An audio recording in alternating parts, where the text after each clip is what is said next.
Mon treiziaïeul est né en 1898. Il exerçait le métier d'agriculteur à Tenzay. Il est mort en 1980 à l'âge de 82 ans.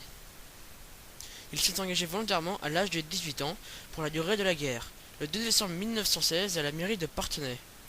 Il a participé à la campagne contre l'Allemagne du 26 décembre 1916 au 3 août 1919. Il est arrivé au 113e régiment d'artillerie le 29 décembre 1916. Il aurait été télégraphiste. Sa fiche matricule nous informe qu'il est soigné à l'hôpital de Villeurbanne du 23 avril au 14 mai 1917. Il est placé en sursis d'appel du 3 août au 20 octobre 1919 comme cultivateur à Tenzay, puis placé en congé illimité le 27 décembre. Il a reçu un certificat de bonne conduite.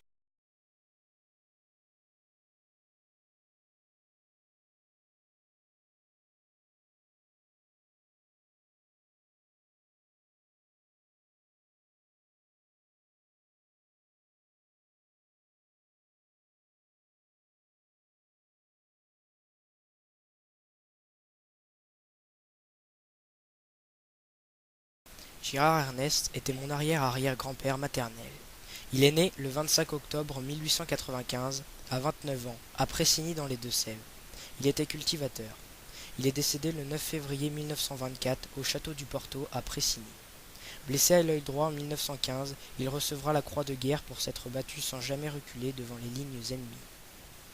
Il est incorporé au 66e régiment d'infanterie à compter du 17 décembre 1914 en tant qu'un soldat de deuxième classe. Puis au 409e régiment d'infanterie en avril 1916 en tant que soldat de première classe.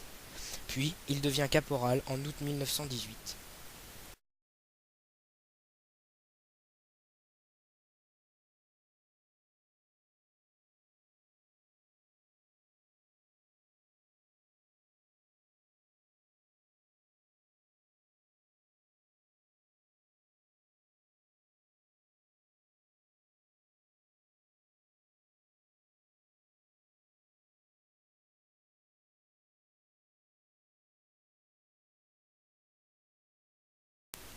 Seule la correspondance abondante qu'il adresse à ses parents et à sa sœur Marie et à son frère Armand nous renseigne sur sa personnalité et son parcours militaire.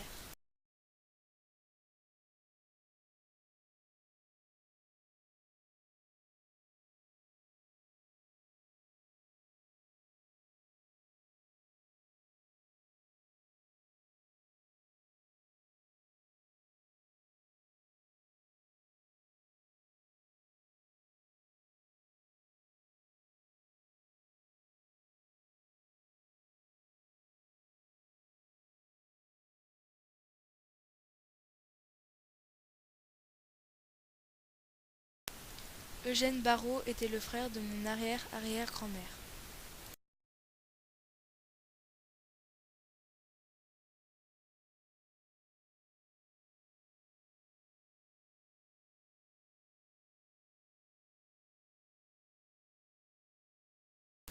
Ainsi, en 1914, il était dans la 11e section d'ambulance à Châteauroux.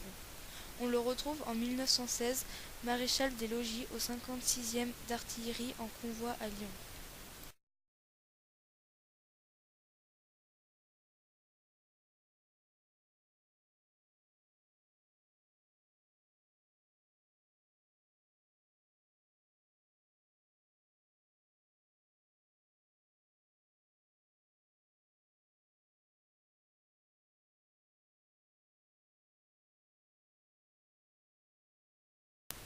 Léon Bourgeon était mon trisaïeul. Il est né le 15 octobre 1890. Il habitait à Carmainville. Il avait les cheveux blonds clairs, les yeux verdâtres, le front moyen et le nez ordinaire. Il mesurait 1,59 m. Il est mort en 1980 à l'âge de 82 ans.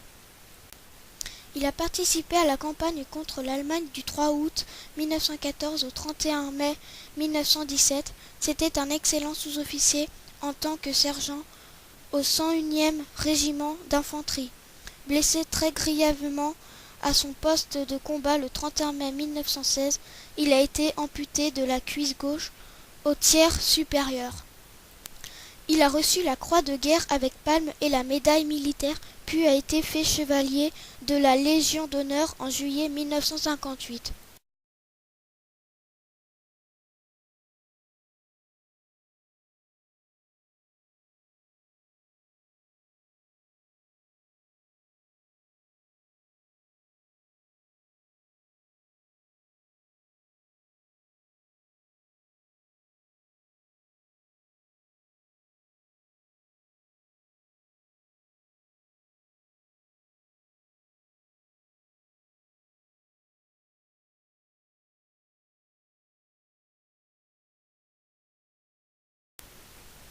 Le monument aux morts de Loumois se dresse sur la place de l'église, contre le mur d'enceinte du cimetière au bord de la D121, rue du Général d'Autichamp. Il y a une dimension civique, religieuse et funéraire. Autrefois, le monument était protégé par une grille et on y accédait par un portillon. C'est le 31 août 1921 que le Conseil fit une demande auprès du préfet des Deux-Sèvres pour avoir l'autorisation d'implanter le monument sur la place de l'église. L'inscription dédicatoire est honneur aux soldats morts pour la patrie.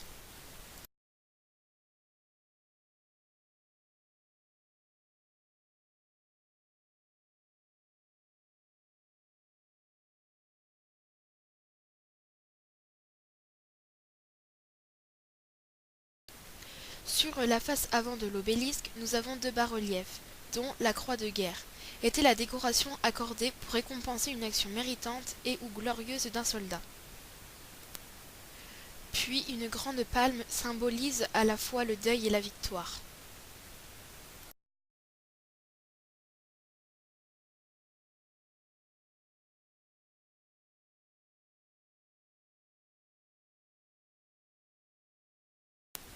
Le 21 décembre 1999, le conseil municipal décide de réaménager la place.